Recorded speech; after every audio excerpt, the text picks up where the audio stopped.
আসসালামু আলাইকুম। আবার আপনাদের জন্য আরেকটি খুব কম সময়ের রেসিপি নিয়ে হাজির হয়েছি। এখানে আমি ময়দা আটা নিয়েছি, আপনারা চাইলে এখানে এমনি সাধারণ আটা নিতে পারেন। আর দিয়ে দিচ্ছি পরিমাণ মতো লবণ আর রান্নার সাদা তেল দিয়ে ময়দাটাকে খুব ভালো করে এভাবে হাত দিয়ে মিশিয়ে নেব। পাকা আম দিয়ে মজাদার একটি রেসিপি। এখানে আমি একটা আম নিয়ে নিয়েছি, আমটাকে কেটে নিচ্ছি।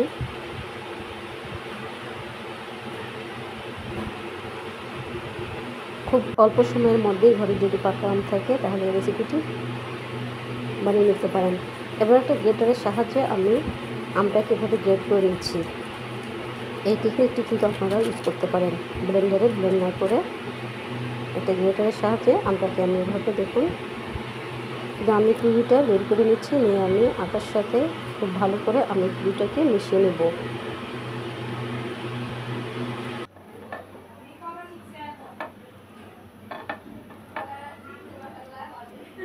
সুন্দর একটা সফট ডো তৈরি করে নেব।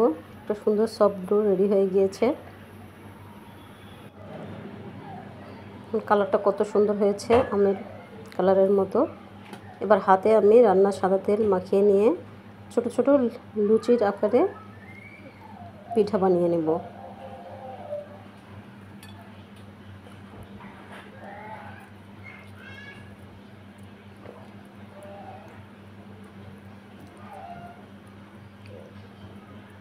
আজকের রেসিপিটা যদি আপনাদের কাছে ভালো লেগে যায় তাহলে লাইক করতে ভুলে যাবেন না, শেয়ার করে দিবেন আপনার প্রিয় মানুষদের মাঝেও।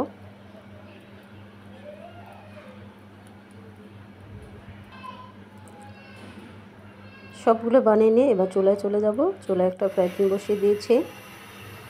এখানে রান্নার সাদা তেল দিয়ে দিচ্ছি পরিমাণ মতো।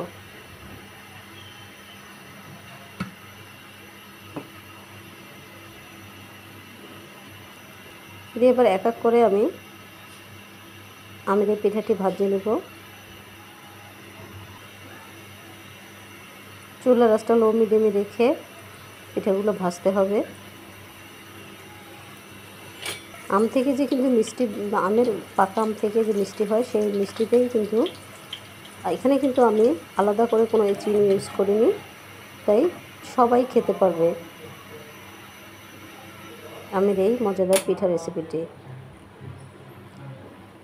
বিকালের নাস্তা বা সন্ধ্যার নাস্তায় এই রেসিপিটি খুব তাড়াতাড়ি বানিয়ে নিতে পারবেন, যে কেউ পছন্দ করবে। সবগুলো পিঠাকে আমি এভাবে ভাজিয়ে নিয়েছি। নিয়ে একটা সার্ভিং ডিশে নামিয়ে গরম গরম পরিবেশন করুন। অনেক মজাদার একটি রেসিপি তৈরি হয়ে গেল ঝটপট। পাকা আমের ফুরিয়ে যাওয়ার আগে এই রেসিপিটি একবার হলেও বানিয়ে নেবেন। সবাই ভালো থাকবেন, সুস্থ থাকবেন। আজ এখানে শেষ করব। সে পর্যন্ত আপনাদের সুস্বাস্থ্য কামনা।